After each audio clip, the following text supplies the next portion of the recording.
Let's be honest, modern control kinda suck. Okay, modern next-gen control does look really nice, to be honest. I do like the PlayStation 5 controller, and the Nintendo Switch Joy-Con because they look great.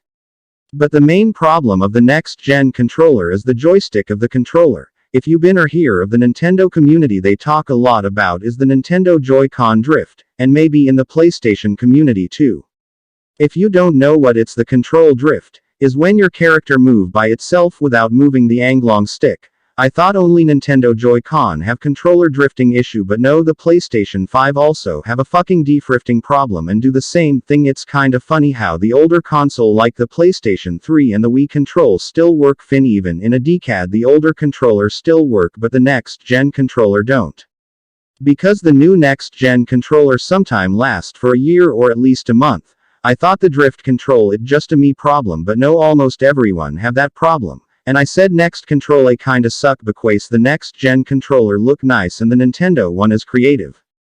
But it's still too bad some are not going to use it because it has the stupid drifting problem. I do know there a way to fix the Joy-Con drift, like the cleaning the joystick, and do the calibrate control stick, but they sometime work. Because the drifting is still coming back, and a Nintendo did finally fix the Joy-Con drift by putting a fucking cardboard or a little piece of paper inside of the Joy-Con. Even though that is helpful, but I don't want to open my Joy-Con and put a cardboard because I am afraid that I going to completely destroy my Joy-Con when I try to fix the Joy-Con drift. I wish Nintendo tried to fix the drift and not anger it. Some Nintendo fan did sue Nintendo for the drift and surprised they won, but Nintendo did say that the Joy-Con does not exist, even though there are a lot of videos showing the Joy-Con drift. I don't know if the PlayStation community already find a way to fix control drift already, and the Xbox the community. I don't have a PlayStation 5 or a Xbox, but I'm planning to get a gaming laptop. If you're a Joy-Con or controller got the drift, I recommend getting a third-party controller because those don't have Joy-Con drift will for me. The only bad side of getting third-party controller mostly because the third-party control is way more cheaper than the official one, and also it have cooler design.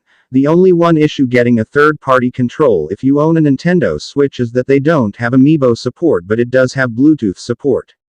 If Nintendo did fix their Joy-Con drift problem, I will buy the official Joy-Con, but so far for now I just going to get a third-party controller now. I wish those company fix the drift and not ignore the fan, but instead the internet is going to fix it by itself, because we all know all those big company is not going to listen to us, so we have to fix it ourselves then. Like and at the end of the video, if you like my content, you like the video and subscribe and bye.